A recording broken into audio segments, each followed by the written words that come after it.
Facebook നമ്മളിൽ നിന്ന് പണം ഈടാക്കുന്നത് ഇംപ്രഷന്റെ ബേസിസിലാണ്. എത്ര ഇംപ്രഷൻ കാണിക്കുന്നുണ്ടോ അത്രയും പണമായിരിക്കും നമ്മുടെ കയ്യിൽ നിന്ന് ഈടാക്കുന്നത്. ഉദാഹരണത്തിന് നമ്മൾ 500 രൂപ സ്പെൻഡ് ചെയ്യുമ്പോൾ 700 പേരെ നമ്മുടെ ആഡ് കാണിക്കുന്നുണ്ട്. ഇതിനകത്ത് ഫ്രീക്വൻസി വരുന്നുണ്ട്, എത്ര പ്രാവശ്യം കാണിക്കുന്നു എന്നുള്ളത് കൊണ്ട് 500 രൂപ സ്പെൻഡ് ചെയ്യുമ്പോൾ 2 സെയിൽസ് നടക്കുന്നുണ്ട്. അപ്പം പെർ സെയിൽസിന് 250 രൂപയാവും. അപ്പം നമ്മുടെ സെയിൽസ് വർദ്ധിപ്പിക്കാൻ വേണ്ടി 500 രൂപ ഡെയിലി ബജറ്റ് എന്നുള്ളത് 1000 രൂപയാൽ പറ്റുമോ? ഇല്ല എന്നാണ് എന്റെ അഭിപ്രായം. കസ്റ്റമറിന്റെ ലൈഫ് ടൈം വാല്യൂ വർദ്ധിപ്പിക്കുകയാണ് ചെയ്യേണ്ടത്.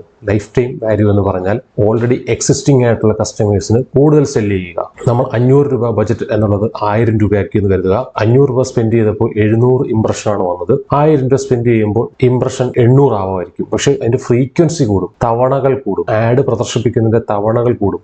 എന്നാൽ യുണീക്കായിട്ട് വന്ന പുതിയ കസ്റ്റമർ എന്ന് പറയുന്നത് 100 ആവുന്നുള്ളൂ. ഇങ്ങനെ വരുന്ന 100 പേരിൽ എത്ര പേർ നമ്മുടെ കസ്റ്റമർ ആകുമെന്ന് പറയാൻ കഴിയില്ല. ഫേസ്ബുക്ക് ആഡ് ചെയ്യുന്ന സമയത്ത് സെയിൽസ് വർദ്ധിപ്പിക്കുന്നതിന് വേണ്ടി അപ്സെല് ചെയ്യുക, ക്രോസ് സെല് ചെയ്യുക, സിമിലർ ആയിട്ടുള്ള മറ്റ് പ്രോഡക്റ്റുകൾ വിറ്റഴിക്കുക. മാത്രമല്ല ആഡ് ബജറ്റ് ഗ്രാജുവലി ഉയർത്തിക്കൊണ്ട്